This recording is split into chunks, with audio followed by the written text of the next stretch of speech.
Back for another episode of Ask Glazer with who else but Fox Sports. You got to ask Glazer. NFL insider Jay Glazer. Welcome back to the show, man. Thank you, bud. Appreciate it, man. You know the drill. It's Ask Glazer, hashtag Ask Glazer. Get your questions in. Jay will be here all season. Started off with the team of the week. This was the story that hit the news wire very early on Sunday about Aaron Rodgers and a potential early return from an Achilles injury. Andrew Rojas wants to know how possible that is. Nobody knows the timetable for his return. Even his doctors don't know the timetable for return. I know, look, here's the thing. The procedure he did was intended to speed him up. That is accurate, right? So Aaron does want to play again. He wants to get back out there. He wanted a chance to possibly get back out there for the playoffs. But nobody could tell you if that can happen. He's 39 years of age.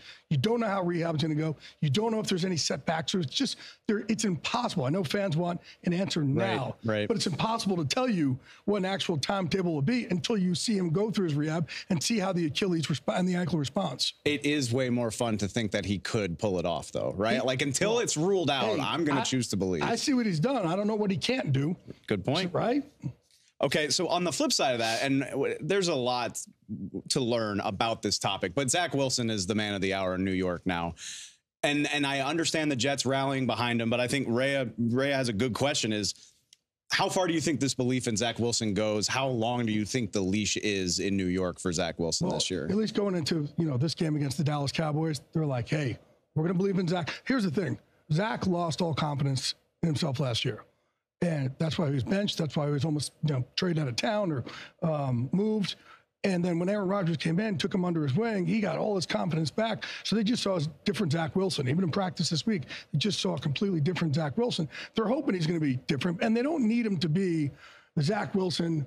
When you take a guy second overall, you expect him to be that, lead that team. And he's going to put you on his back. They have a great running game, great defense. They just need him not to really mess it up for everybody there. And as long as he doesn't make mistakes and have turnovers, he could be efficient enough for them because of the rest of the supporting cast. So, look, right now, going into that game, they put their chips on the table on Zach Wilson, but he's got to show them to have confidence in him on a consistent basis.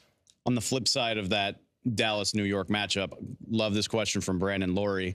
The Cowboys side of things, Dan Quinn, one of the best coordinators in the league, a hot name in head coaching circles for 2 years now, and the Cowboys have managed to keep him around twice. If this season goes where it looks like it's going to go for the Dallas defense, do you see that changing this year and him becoming a head coach in the next cycle? Yeah, I see Dan Quinn becoming a head coach after the season, absolutely. And, here's what happened.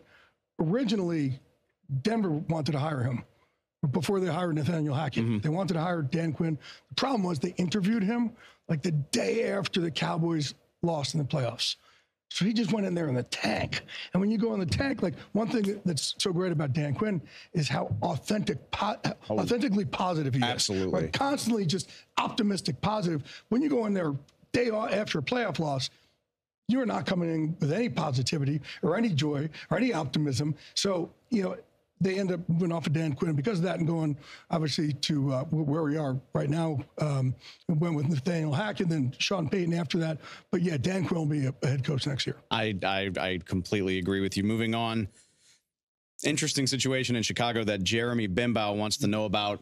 Chase Claypool last week drew the ire of pretty much everybody with what he put on tape. Rightfully so. Yeah. So what is the situation with Claypool and where do they go moving forward from here? Well, he admitted it. He actually went and apologized to the GM, head coach, players. He apologized that wasn't the right effort, and he needed to put that effort out there. They did tell him, though, if we see it again, you're done. We're out. We're not going to go for this anymore. It's not the culture we want here. And, I would say he's, kind of on a tight leash there. If he shows that kind of effort again, they'll definitely deactivate him and possibly see if they could ship him out of there. But it's up to him. Look, he's a man. He is in charge of what he decides to put out there and the effort out there on the field. And if he shows that kind of effort, because he has the talent, then, he's a guy that they expected to be a weapon. They traded the 33rd pick of the draft for him. Right. So they expected him to be that weapon. So they know he has that talent. I'm curious. Based on what we've seen, I would be curious what the trade market would be, and if it came to that, I wonder if they would outright release him if it came to that. Still a little early for that, though. Yeah, let's just see what happens over the next coming weeks. I love people that are thinking ahead. This is a thinking ahead question from Jonathan Russell, maybe something you'll be reporting about in the spring. If you stayed up late enough to see Shedeur Sanders in Colorado, I did. Beat Colorado State. I stay up late, so I didn't know the question you were asking. Yeah. But I mean, stay up late, making a billion calls. So I mean, I can believe that. Much. You can hear my voice later on here on Sunday. I'm guessing much Saturdays. I'm guessing you're going to be making calls about Shedeur Sanders in the spring. I mean, he looks like a Heisman Trophy candidate. 4 touchdowns against Colorado State. What do you think of his draft stock? I know it's early, but is this a guy that we could be talking about as a first-round pick? Oh, a top 5 pick. Oh, yeah. Top 5. Absolutely. Yeah, without a doubt. Yeah. I mean, it's a fun year for quarterbacks. It really is. But, right now, Caleb Williams over in USC is probably up there at number 1. But, you never know how these quarterbacks end up dropping. But right now, I think he's consensus. But, no, Shedeur is he'll be a top 5 pick. And, look, he has a work ethic. He has the smarts. He has all the intangibles. He's just going to get better. He's going to grow. His dad's not going to let him regress in any way. Sure. Right. So, I think he'll end up being a top 5 pick. If you throw in Drake May at North Carolina, I mean, that's 3 really 3 right there in the top 5. Really fun prospects for the top 5. That's months from now, but I appreciate the thought. We got plenty more season to get to. Jay's going to help us do it every week. Jay Glazer, thank you so much, my friend. Appreciate it, man.